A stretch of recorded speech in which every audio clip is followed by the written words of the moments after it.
Example, Allah had prohibited riba,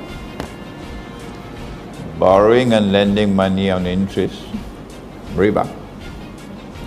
But if you go to the Torah today, you'll see the Torah says that it is haram for an Israelite to lend money on interest to his brother Israelite. A Jew should not lend to a Jew on interest, no. Haram. But it is halal. He can lend money on interest to those who are not Jews. No. That's wrong. You've made halal what Allah made haram. And the rabbis accepted it, and the people followed the rabbis. I lived in New York for 10 years, I know. So what they did was to make haram what Allah made haram, halal. In order for them to institute a monetary system which will prohibit the use of gold and silver as money, they needed big wars. And they needed to win the war. And that is the First and Second World War. And a new monetary system came to the world after the Second World War. That monetary system has been with us since then, 1944. But I have news for you tonight. There's another war coming, and it's just around the corner. And when that war comes, they're going to finish this monetary system. They don't need it anymore. And they'll bring a new one. But the Mufti doesn't know that. Who gives his bogus fatwa that the money we're now using is halal. Mufti, are you listening to me? Mufti, you're going to have to answer in the grave, Mufti, for declaring this money to be halal. No. This money was possible because they first declared that money to be haram. The Articles of Agreement of the International Monetary Fund prohibit the use of gold as money. Dr. Mahathir was not aware of that. I am not a politician. I don't comment on politics.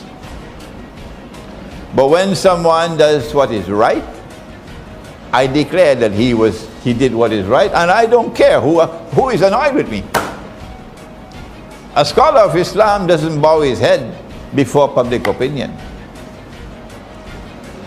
Dr. Mahathir was not aware that the International Monetary Fund prohibited the use of gold as money. But Dr. Mahathir was able to recognize, as no one else recognized, that this was wrong. That this was wrong.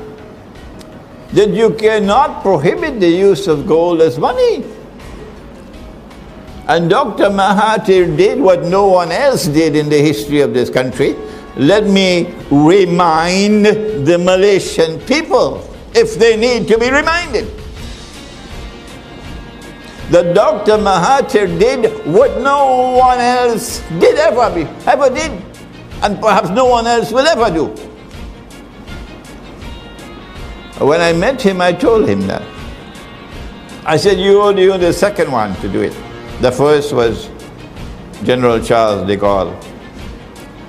General Charles de Gaulle recognized that this was wrong, this was unjust. Bringing a new monetary system in the world, and in order for this bogus system to survive, you have to prohibit the use of gold as money. So Charles de Gaulle stood up in the French National Assembly in 1966.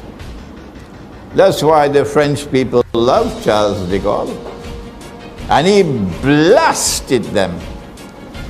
In the French National Assembly, he blasted them.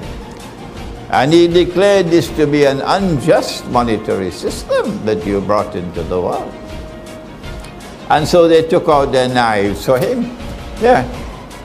And they finished him. And after after Charles de Gaulle, the only other one was Dr. Mahathir. And so this country should be proud of Dr. Mahathir. Because he recognized what no one else recognized. And no one else dares to recognize. They don't have the courage to recognize what he recognized. And tonight I have to give credit where credit is due, regardless of the price I have to pay. At the time when I said that Dr. Mahathir was only the second, I was wrong. I didn't know he was the third. I didn't know that there was one before him. I didn't know that there was one before Charles de Gaulle. But he's today forgotten. They called him a playboy. Ahmad Sukarno was more than a playboy. Ahmad Sukarno was more than a playboy. When Indonesia became independent, Ahmad Sukarno called in the ulama. He had the courage to do it. And he asked them about this money. I'm not a scholar of Islam, you are the scholar. Tell me, how can we have paper as money? How can we have paper as money? And the ulama replied to him and said to him, the paper would be halal only if it is redeemable in gold. Meaning you could take the paper and get the gold at a fixed rate. So the paper will be like a check. So Ahmad Sukarno decided that the Indonesian rupiah would be redeemable in gold, and he fixed the rate. But the people who want to rule the world, they had made that haram. In the Articles of Agreement of the International Monetary Fund. So they had to launch a coup via a crooked man called Suharto to get rid of Sukarno. So there were three.